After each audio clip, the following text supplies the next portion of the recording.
నమస్తే. ప్రస్తుతం మనతో పాటు ఉన్నారు పొలిటికల్ అనలిస్ట్ కేఎస్ ప్రసాద్ గారు. సార్ నమస్తే అండి.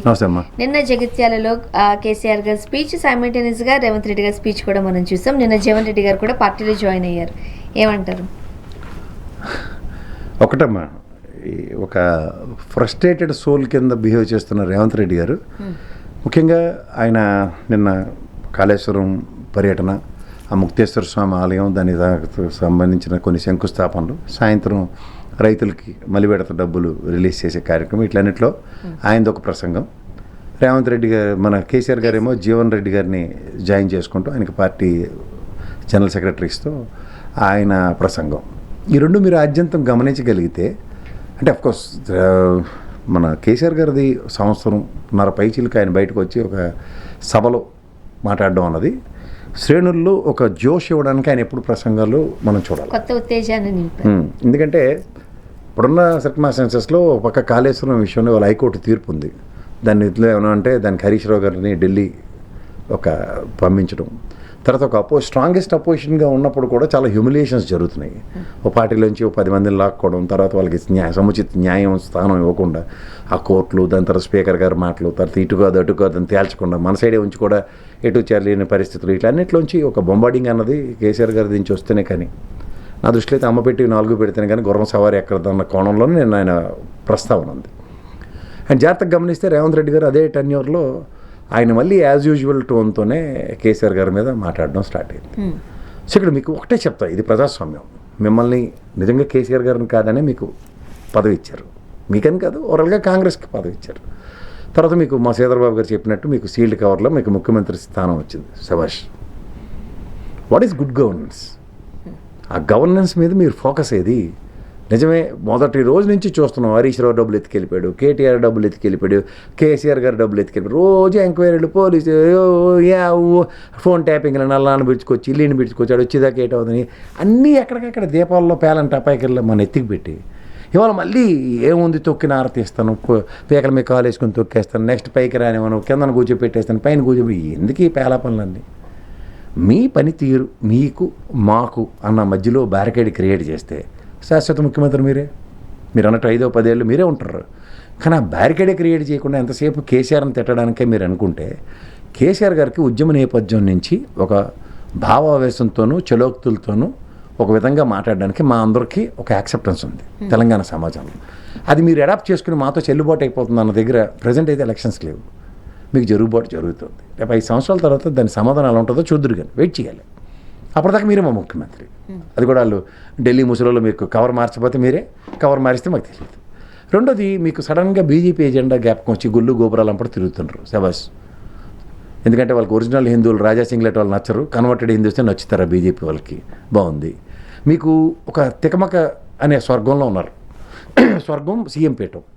మీరు తికమకలో ఏంటంటే ఓ పక్క తెలుగుదేశం ఎజెండా, ఓ పక్క రాబోయే భవిష్యత్తులో బీజేపీ ఎజెండా, ఇప్పుడున్న కాంగ్రెస్ పారాచూట్ బ్యాచ్ ఎజెండా. ఈ మూడింటి ఎజెండాలో మీ ఎజెండా ఏంటో కూడా వాడికి అర్థం కాకుండా సతమతం అవుతున్నారు. మీరు ఏదైనా ఎజెండా తీద్దామనగానే ముసలోళ్ళు పైనుంచి మిమ్మల్ని డబ్బులు అడుగుతున్నారు. దానికి తోడు మీరు కూడా వాళ్ళందరినీ కాంగ్రెస్ శ్రేణులని మనం కాంగ్రెస్ కష్టాల్లో ఉంది, మనమే డబ్బులు ఇవ్వాలని మీరు చెప్పింది. సో ఆ మూటలు సర్దలేక మీరు పడుతున్న మానసిక సంఘర్షణ మాకు అర్థమవుతుంది. ఆ ఫ్రస్ట్రేషన్ మా మీద తీర్చలేరు కాబట్టి కేసీఆర్ మీద, కేటీఆర్ మీద, హరీష్ రావు మీద కలిపడిపోతున్నారని అర్థమవుతుంది. సో ఇవన్నీ గమనిస్తుంటే కేరళ ఎలక్షన్స్కి మీరు ఇచ్చిన డబ్బులు ముసలోళ్ళు మర్చిపోయినా మేమైతే మర్చిపోలేము. బిఎం నరేందర్ రెడ్డి గారికి ఇక్కడ ఉద్యమ నాయకులు ఇంతమంది అంతమందికి వీళ్ళకి ఇవ్వాలి వాళ్ళకి ఇవ్వాలని చెప్పిన తర్వాత ఎక్కడున్న కాంగ్రెస్ వాళ్ళు ఎక్కడికక్కడ సర్దేసుకున్న తర్వాత ముసళ్ళు మళ్ళీ మోట్లాట్టుకోవడం బిఎం నరేందర్ రెడ్డి గారికి రాజ్యసభ ఇచ్చేసినప్పుడు కూడా మేము ఇవన్నీ గమనిస్తూనే ఉన్నాం. సో ఇవన్నీ గమనిస్తున్నప్పుడు ఏంటంటే ఆ ఫ్రస్ట్రేషన్ మీకు సర్వసాధారణం. తర్వాత కేసీఆర్ గారి సామర్థ్యంతో మీరు దయించి కంపేర్ చేసుకోకండి రేవంత్ రెడ్డి గారు. ఎందుకంటే ఆయన ఒక పోరాట యోధుడు. ఒక ఆడ్ సర్కమ్స్టాన్సెస్లోంచి ఒక ఫీనిక్స్ బర్డ్లో బయటికి లేకడం ఆయనకు వచ్చు. ఎందుకంటే ఆయన తెలంగాణ ఉద్యమ నేపథ్యంలో ఆయన పడినన్ని బాధలు, ఆయన తిన్నని కక్కాడొక్కలో వాడు తినుండడు. ప్రతిసారి ఆయన రాజీనామాలు చేయడం, రాజీనామాలు చేసిన వాళ్ళందరూ గెలవక కొంతమందితోనే ఆయన ప్రతి పోరాటం నిలబడి ఉన్నాడు. లాస్ట్కి ఆయన తెలంగాణ సాధించే టైంలో కూడా 2 ఎంపీ స్థానాలతో ఉన్నాడు. ఆయన ఎటు తేల్చుకోలేని విజయశాంతి మీ దగ్గర ఉంది ఇప్పుడు. ఆ అమ్మాయితోనూ నెక్స్ట్ ఆయన పోరాటంతోనూ మొత్తానికి తెలంగాణ సాధించుకున్నాడు. ఆ సాధించుకున్న పోరాటంలో ఇవాళ తెలంగాణ ప్రజలు 2 టర్ములు ఆయన ముఖ్యమంత్రి కింద అధిష్టానం కూర్చోపెట్టినట్టు మీ లెక్క కూర్చోపెట్టలేదు, ప్రజలనే అధిష్టానం కూర్చోపెట్టుకుంది. తర్వాత ప్రాంత పరిరక్షణ అన్న దగ్గర చూస్తే మొన్న మేము మా పొన్నం ప్రభాకర్ అన్న మాట్లాడిన దాంట్లో 1/10 కూడా మీ దగ్గర ఢిల్లీలో ఉండి రియాక్షన్ చూడలేదు. తెలంగాణ సమాజం మీద ఆ సూర్య మాట్లాడిన మాటలకి.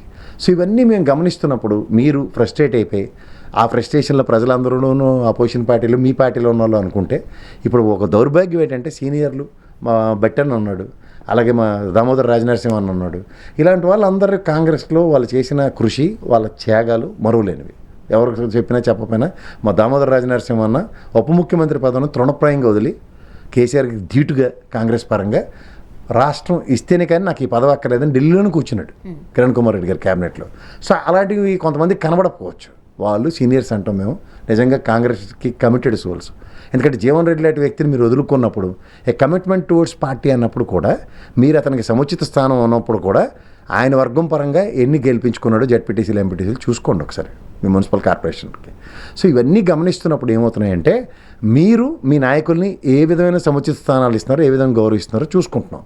సో దీన్ని ప్రజలు గమనించట్లేదని భ్రమంలో మీరు ఉండకండి. ముఖ్యంగా ఈ తెలంగాణలో మీకు గమనిస్తే పారాచూట్ వేసుకొచ్చిన బ్యాచ్ల మీద ఉన్న శ్రద్ధ, మీకు తీసుకొచ్చిన బ్యాచ్ల మీద, ఉదాహరణకి దానం నాగేంద్ర, కడియంత్రి గారి ఇలాంటి వాళ్ళ మీద ఉన్న శ్రద్ధ మిగిలిన వాళ్ళ మీద లేదు. పోనీ వాళ్ళకేమైనా సముచిత స్థానం ఇచ్చి తిరగబడిపోతున్నారంటే లేదు. నిన్న మన జీవన్ రెడ్డి గారి చేరికతో బాకరణంగల్ ఆనకట్ట ఒకటో గేటు తెరిచారు. మొత్తం ఫ్లడ్ ఎక్కువై మొత్తం గేట్లు తెరిస్తే ఏమవుతుందో చూసుకోండి. గతంలో సిఎల్పి విలీనాలు లాంటివి కూడా చూసాం. ఇప్పుడు మీకు ఏమైనా శాతం అవుదా అంటే, తెలుగుదేశం నుంచి తెచ్చుకొని తలసాని శ్రీనివాస్ యాదవ్తో తెల్లారిసరికి ప్రమాణ స్వీకారం చేయించిన కేసీఆర్ని చూసాం. మీరు ఇప్పటికి కూడా గాంధార్లా తడుగుకుంటున్నారు. అంటే ఖచ్చితంగా కేసీఆర్ గారిని కంపేర్ చేసుకుంటూ రేవంత్ రెడ్డి గారు రాజకీయాలు చేస్తున్నారు అంటున్నారా? అంటే నేను ఒకటే చెప్పగలను, ఆయన తోడేలతో పోల్చొచ్చు కేసీఆర్ని, కానీ నేనైతే ఒకటే చెప్తాను. నీలిమంది డబ్బాలో ములిగిన నక్క కొన్నాళ్ళ పాటు అడవిని వెళ్ళింది వర్షం పడేదాకా. సింహం సింహంగానే ఉంది. సింహం కన్నా డామినేటెడ్ పర్సనాలిటీ కింద అడవిని వెళ్ళిన ఆ నీలిమందులో ములిగిన నక్క వర్షం పడగానే ఎక్కడ రంగులు అక్కడ పోయాయి. అప్పుడు పోయిన తర్వాత ఏమైంది? ఆ సింహానికి ఆహారం అయింది. ఆహారం అంటే ఇది ప్రజాస్వామ్యం. ప్రజాస్వామ్యంలో ప్రజలు ప్రతిదీ గమనిస్తారు. తాత్కాలిక రాజా, శాశ్వత రాజా అని. మీరు అన్నట్టు 15 ఏళ్ళు నేనే ముఖ్యమంత్రి ఉంటానని మీరు శాశ్వతంగా మిమ్మల్ని మీరు ప్రకటించుకోవచ్చు. కానీ ఆ ప్రకటన చేయవలసింది ప్రజాస్వామ్యంలో ప్రజలు, వాళ్ళే పట్టం కడతారు. అది మర్చిపోతే. కేసీఆర్ గారు నిన్న రైతు బంధు, దళిత బంధు దీని గురించి మాట్లాడితే, పెద్ద పెద్ద ప్రాజెక్టులు తీసుకొచ్చింది, నీరు ఇచ్చింది కాంగ్రెస్ పార్టీ అంటూ రేవంత్ రెడ్డి గారు మాట్లాడారు. అంటే ప్రజలకు ఏం చేశారో ఒకరికొకరు వివరించుకున్నారు.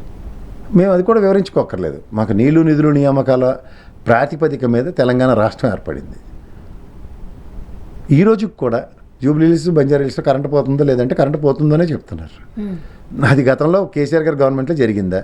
ఒక్క నీళ్ళకి అల్లాడిపోతున్న తెలంగాణ చుట్టుపక్కల ప్రాంతాలు చూపిస్తాను నేను. అది గతంలో జరిగిందా? నిజమే.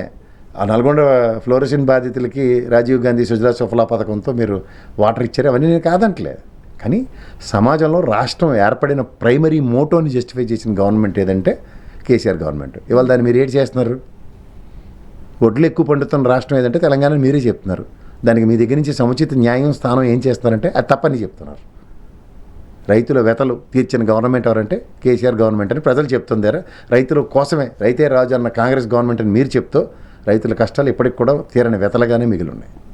మీరు చెప్తున్న ఆ ప్రాజెక్టులన్నీ కూడా నిన్న బాగా చెప్పాడు ఆయన. తెలంగాణ మీద నాకు తెలిసినంతవరకు కొంతమందికి చాలా అవగాహన ఉన్న వ్యక్తులు ఉంటారు. నేను ఫస్ట్ దాసోత్సరావుని చెప్తాను, అద్దంకి దయాకర్ని చెప్తాను, రఘునందన్ చెప్తాను, కేసీఆర్ కేటీఆర్ కవితని చెప్తాను, హరీష్ రావు అని చెప్తాను. నెక్స్ట్ మళ్ళీ మా రేవంత్ రెడ్డి నన్ను చూస్తున్నా. ఆ ప్రాజెక్టులలో ఏకతరువును పెట్టి కాగితం చూసుకోకుండా మాట్లాడడం అంటే తెలంగాణ మీద నిజమే ఆయనకి అవగాహన ఉందని అర్థం. కానీ అవగాహనకి మనం ఏం చేసాం అన్నది చాలా ఇంపార్టెంట్.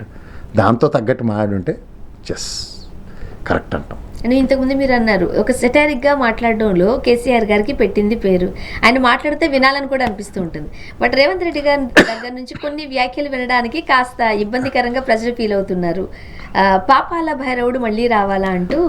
ఇప్పుడు అదేనమ్మా, మనం ఒక స్టేచర్ ఉన్న మనుషులకి, ఒక స్థాయి కలిగిన మనుషులకి, వయసులో పెద్దవాళ్ళకి మనం గుడ్డొచ్చి పిల్లలు ఎక్కిరించినట్టు ఎక్కిరిస్తే ఎలా ఉంటుంది? దాని పర్యవసనాలు గమనిస్తూ ఉంటారు ప్రజలు. అంతకనే వెళ్ళి తెలంగాణలో నువ్వు ఎక్కడికైనా మైక్ పట్టుకెళ్తే ఆ భాష, ఆ యాస గోస ఎనలేక చచ్చిపోతున్నావు కాంగ్రెస్ గవర్నమెంట్ మీద. కానీ పైపైన మేకడ కబుర్లు ఆడుతామంటే ఆడుకోండి, నాకేం నష్టం లేదు. కానీ కేసీఆర్ గారు అంటేనే ఒక బ్రాండ్లా చూస్తూ ఉంటాం. ఆయన కనబడితే చాలు, నీ ఫేవర్ ఉన్నావా ఫేవరెట్ కాదన్నది పక్కన పెడితే ప్రతి ఒక్కరు వినడానికి ఆసక్తి చూపిస్తూ ఉంటారు. బట్ అలాంటి కేసీఆర్ గారు ఇంతకుముందు మీరు అన్నట్టు 1.5 year నుంచి అసలు ఆయన కనబడట్లేదు. ఇది పార్టీకి కాస్త ఇబ్బందికరమైన అంశమే. కవిత గారే ఇంట్లో ఉన్న వాళ్ళే ముల్లే కూర్చున్నారు, దాన్ని బ్యాలెన్స్ చేయలేకపోతున్నారా కేసీఆర్? ఎవరమ్మా కాబోయే పిసిసి అధ్యక్షురాలు కవితనా?